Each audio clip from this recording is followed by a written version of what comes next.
A new interim report released at the request of the British Foreign Secretary says Christian persecution in some parts of the world is, quote, close to meeting the international definition of genocide, with Christians being targeted by extremist groups in the Middle East, Sub-Saharan Africa, and East Asia. For more on this, we bring in the president of the Iraqi Christian Relief Council and senior fellow of the Philos Project, Juliana Taimoorazy. Juliana, thank you for joining us tonight. Thank you for having me on, Molly. It's really startling to see that sort of figure, that takeaway from the report, that it could potentially be reaching genocidal levels. Also worth noting from this report, 80% of religious believers who are being persecuted around the world are Christians.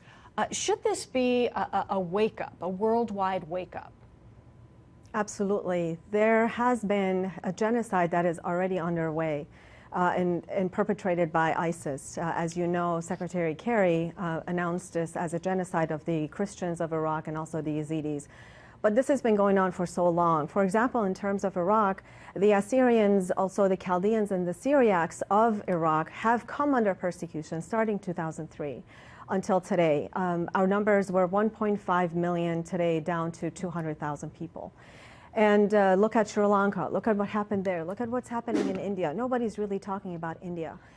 So we're grateful for Secretary Hunt and also Ambassador at Large Brownback for really stepping up to do something in a positive way, in a more meaningful way. But there's so much that needs to get done still worldwide. According to Open Doors report, 1 out of 9 Christians, Molly, across the world are being persecuted today. And of course, this causes not just potentially death, as we're talking about genocide, but also people being pushed out of their homelands and the religion where it perhaps had a stronghold being forced out of areas where Christians lived.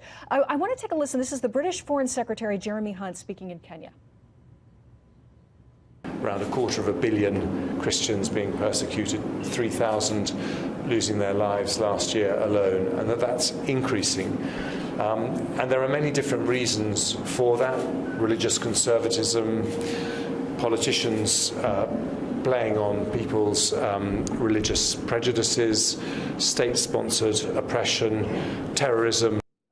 He also talked about political correctness. Do you think that plays a role? Absolutely. Actually, I believe the death of most of the people that are suffering today is truly because of the political correctness, because the world turns a blind eye to this. And when we are politically correct, we are sympathizing with those terrorists that are destroying communities and erasing histories. For example, the Assyrian people in Iraq, our history, they're trying to erase our history by destroying our monuments and really pushing out us from the homeland. But you know what, Molly? Persecution looks different in different parts of the world. For example, let's take Iran. According to the International Christian Concern, they did a report.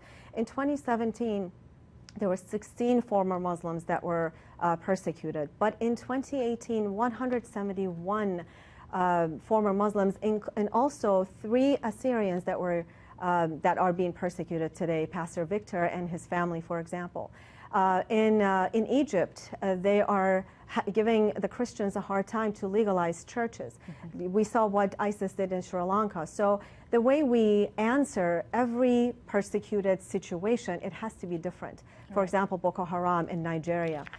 We have to deal with them differently. And perhaps these horrific attacks in Sri Lanka also will be seen as a wake-up call.